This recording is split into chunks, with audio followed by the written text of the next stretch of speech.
কথারে মন খোলা কথা, কথারে মন খোলা কথা, তা সঙ্গে রোষেই গীত কবিতা, কেতে খুশি গপ হস মজা, শুনিবে আমার প্রিয় জনতা।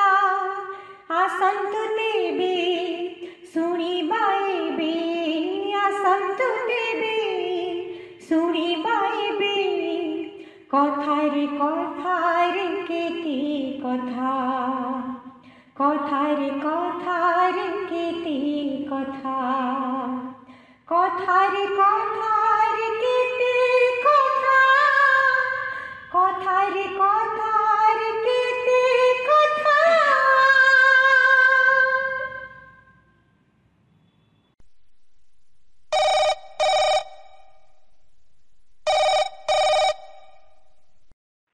हेलो। हाँ हेलो निरुपमा। अरे अरे अंबिका। हाँ जय जगन्नाथ। जय जगन्नाथ। ଆଉ କେମିତି ଅଛ?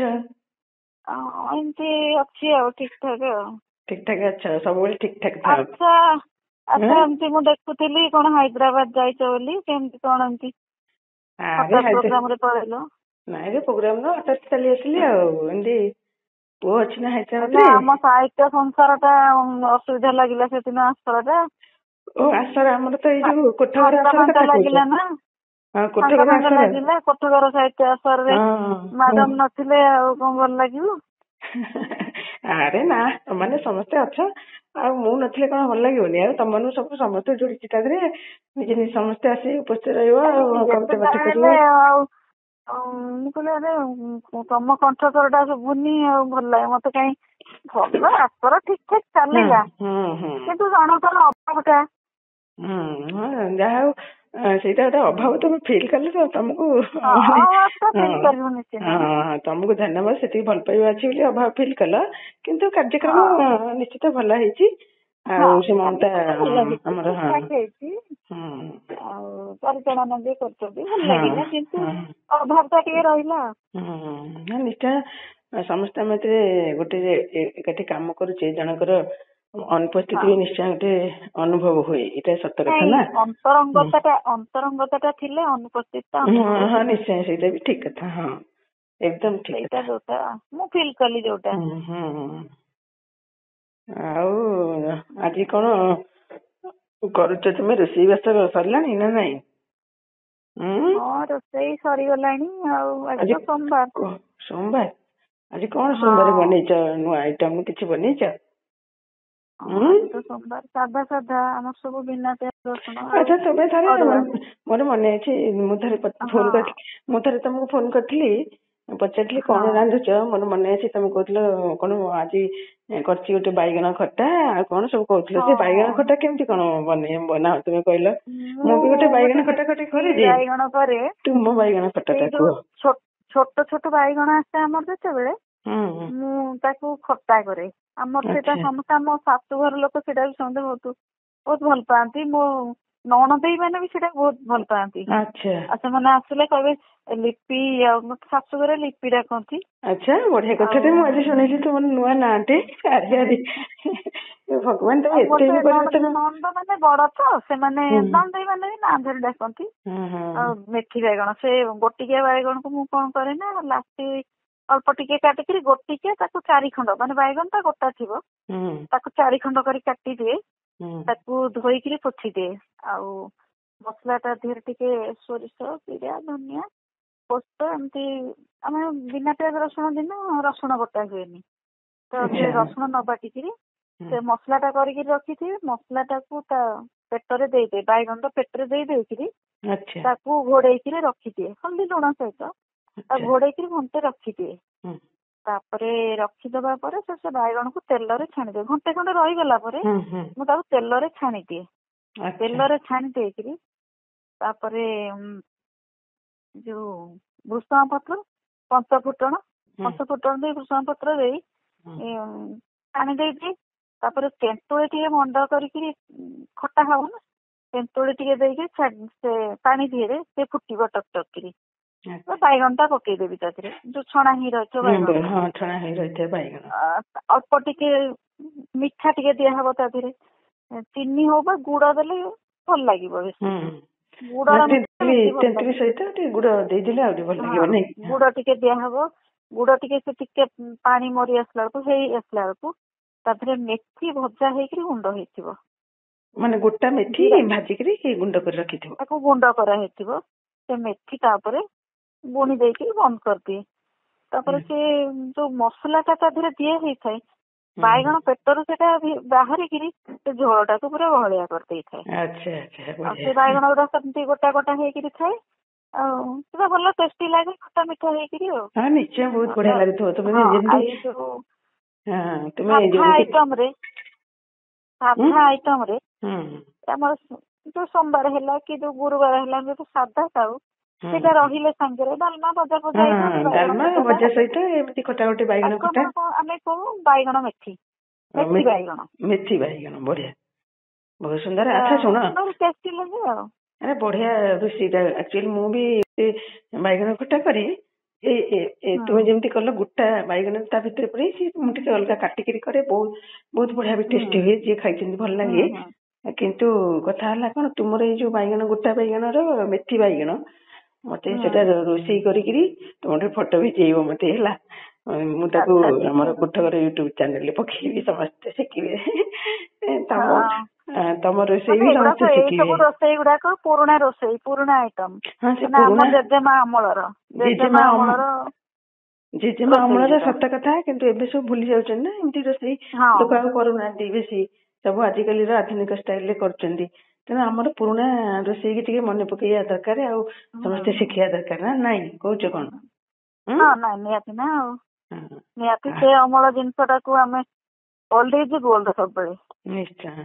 ଆଉ ତା ସହିତ ତମର ଏବେ ଆଉ ତ ଆମର ଫିଜିକାଲି କଣ ଆସର ହେରିକା ତ ହେଇପାରୁନି, ଦେଖା ସାକ୍ଷାତ ବି ହେଇପାରୁନି, ଆମେ ଯାହା ଏଇ ଭର୍ଚୁଆଲ ମିଟିଂ ସବୁ କରୁଛେ। ଆଉ ତୁମ ଲେଖା ଲେଖି ସବୁ କେମିତି ଚାଲିଛି ଏବେ? ଲେଖା ଲେଖି ଯଦିବା ଶିଥିଳ ଟିକେ ଧରିଛି, କାହିଁକି ନା ମୋର ଟିକେ ଠିକ ଲକଡାଉନ ପୂର୍ବରୁ ମୋ ନାତିଟି ହେଲା, ମାନେ 22 ତାରିଖ ଲକଡାଉନ ହେଲା, ଆମର 18 ତାରିଖରେ ନାତି ହେଲା। ଆଉ ସିଏ ବି ଆଉ ଏଇ ସମୟରେ ଆଉ ତ ଯାଇପାରିଲାନି, ମୋ ପାଖରେ ରହିଲା। ଆଉ ତେଣୁ ଛୁଆର ଯତ୍ନ ଏଇ ସବୁ ଜିନିଷ ଭିତରେ ଟିକେ ଡାଉନ ହେଇଛି, ତଥାପି କିଛି କିଛି ଚାଲିଛି। ତମେ ତ ବହିପତ୍ର ବୋଧେ କରିଛ କେତେଟା, ମୁଁ ଜାଣିଛି, ଅବଶ୍ୟ ଶୁଣିଛି ତୁମଠୁ, ଶୁଣିଥିଲି ଭୁଲି ଯାଇଛି। କେତେ ଖଣ୍ଡ ବହି କରିଛ ତମେ? ମୋର 4ଟା ବହି। 4ଟା ବହି କରିଛ? ଆଚ୍ଛା, କଣ କଣ ବହି? ଆଉ ଗୋଟେ ବହି ତ ସେ ଯନ୍ତ୍ରସ୍ଥ ହେଇକିରି ରହିଲା, ସେ ପର୍ଯ୍ୟନ୍ତ ଆସିପାରୁନି ତାଙ୍କ ପାଖରୁ ଆଉ।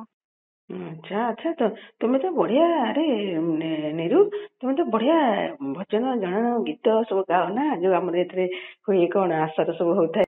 ମୋ ସାଙ୍ଗରେ ବି କେତେଥର ଆମେ ଏକାଠି ବସିଛେ ସଂଯୋଜନା କଲା ବେଳେ, ତ ବଢିଆ ଭଜନ ଗାଅ ନାଇଁ କି? ମତେ ଆଜି ଗୋଟେ ପଦେ କିଛି ଗାଇକି ଶୁଣେଇଲ, ଆଉ ସୁନ୍ଦର କଣ୍ଠରୁ। ମୋର ଗୋଟେ ଭଜନ ଅଛି ମୋ ଲେଖା, ମୁଁ ବି ତାକୁ ନିଜେ ସୁର ଦେଇଥିଲି।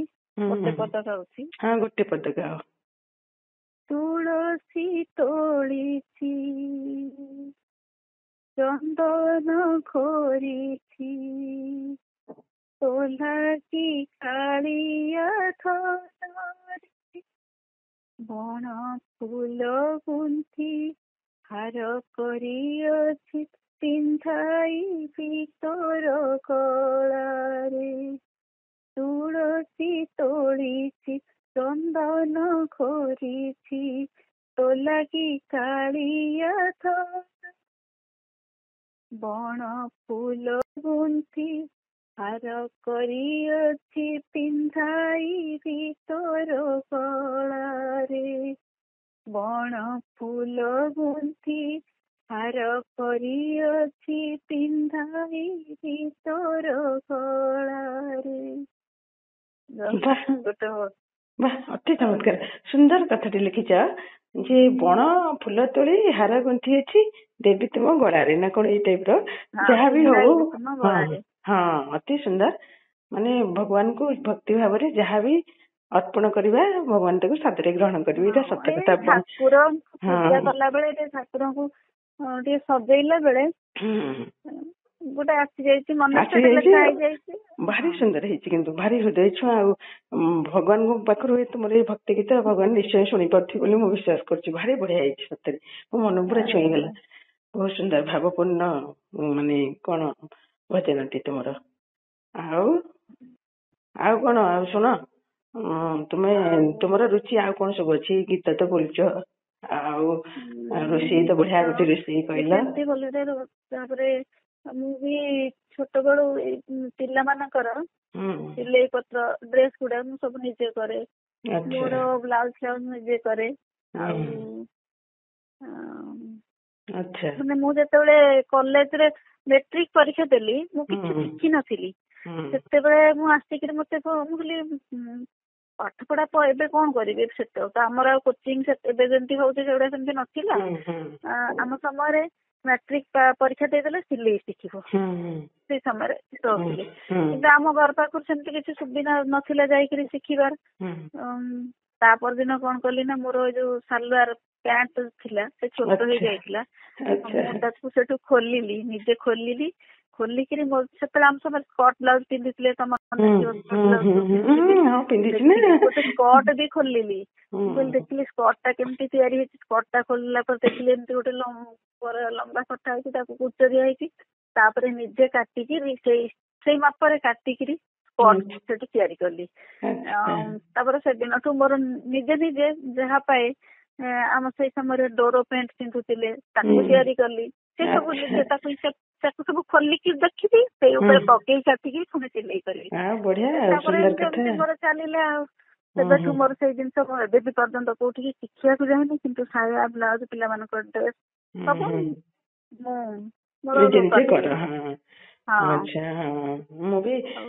ମୁଁ ବି ସିଲେଇ ପତ୍ର ଶିଖିଛି ଯେ କରେ। ସବୁ ସ୍ୱେଟର ଫୋଟର ସବୁ ଏଗୁଡା ବି କରିଛି। କେତେ ଜିନିଷ ସବୁ ଚାଲିଛି ଆଉ।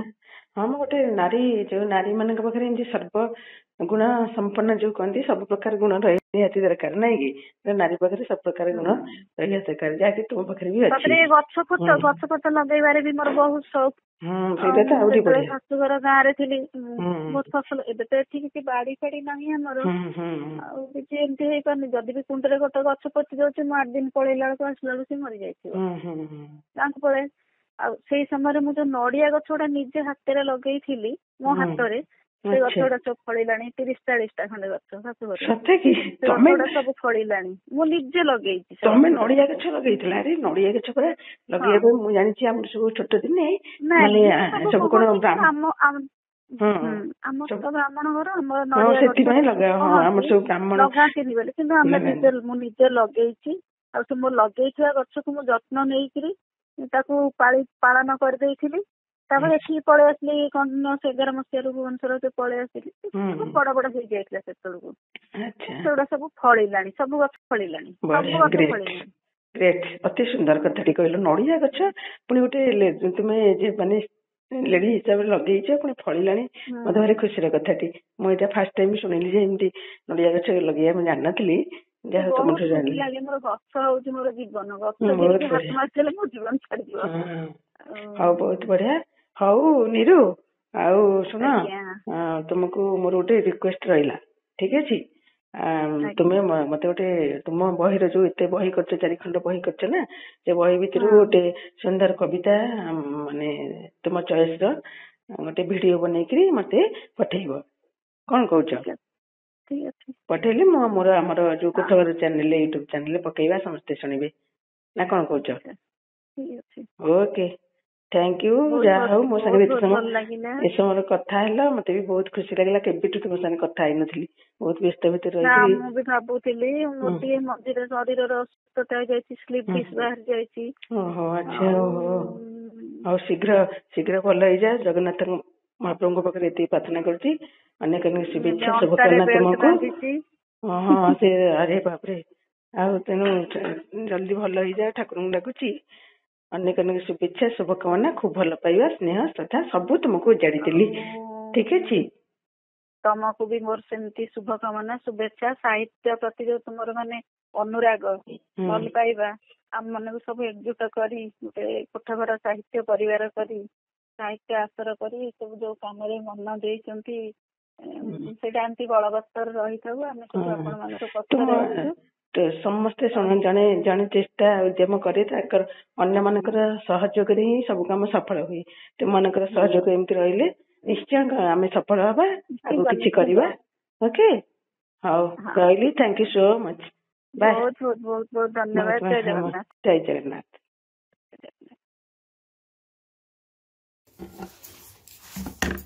ନମସ୍କାର, ଜୟ ଜଗନ୍ନାଥ।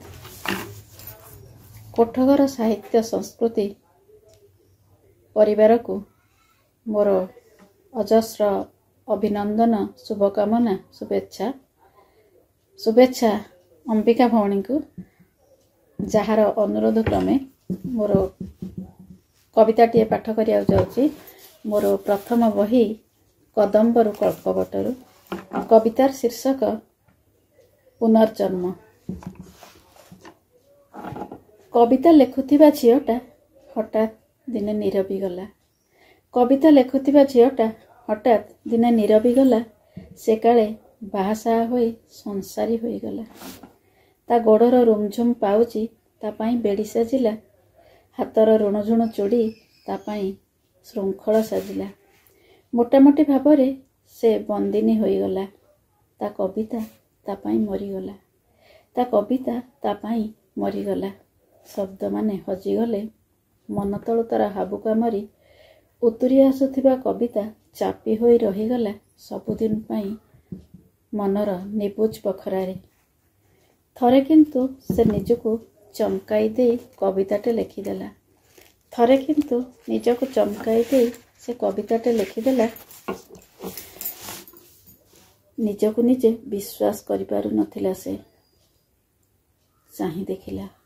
ଚାହିଁ ଦେଖିଲା ଚତୁଃପାର୍ଶ୍ୱରେ ଶୁଷ୍କ ବୃକ୍ଷଗୁଡ଼ା ପଲ୍ଲବୀ ଉଠିଲେ।